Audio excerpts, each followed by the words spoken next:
বাংলাদেশে একমাত্র এই মুহূর্তে বাঁচার উপায়টা কি? বাঁচার উপায় হচ্ছে মাননীয় প্রধানমন্ত্রী শেখ হাসিনা যদি ক্ষমতা হস্তান্তর করেন, যদি তিনি মনে করেন তিনি দেশে আসবেন, ক্ষমতা হস্তান্তর করেন, যদি বাংলাদেশে এমন কোনো সরকার হয়, তত্ত্বাবধায়ক সরকার বা হোয়াট এভার, তাদের হাতে তিনি হস্তান্তর করলে, ইলেকশন হলে সেইটা হবে বৈধ।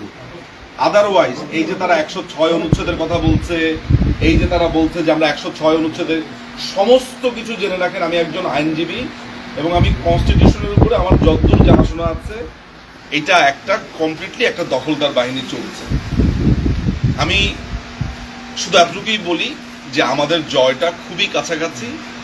তবে একটা কথা মাথায় রাখতে হবে, এই জয়ের পরে আমরা যে জয়ের কাছাকাছি চলে এসেছি, এই জয়ের পরে বা এই বিজয়টার পরে আমরা যাতে এইটা বুঝতে সক্ষম হই যে কতগুলো সাপ আমাদেরকে ছবল দিয়েছিল আর কাদের কাদের মুখোশ খুলে পড়েছিল।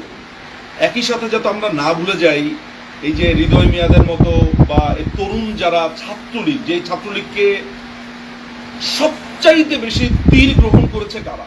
ছাত্রলীগ, এরপরে যুবলীগ, যাদেরকে সবচাইতে বেশি তীর যাদের কাঁধে এসেছে ছাত্রলীগের উপরে। আজকেও যেমন বলা হয়েছিল সাদিক কায়েমের কথা।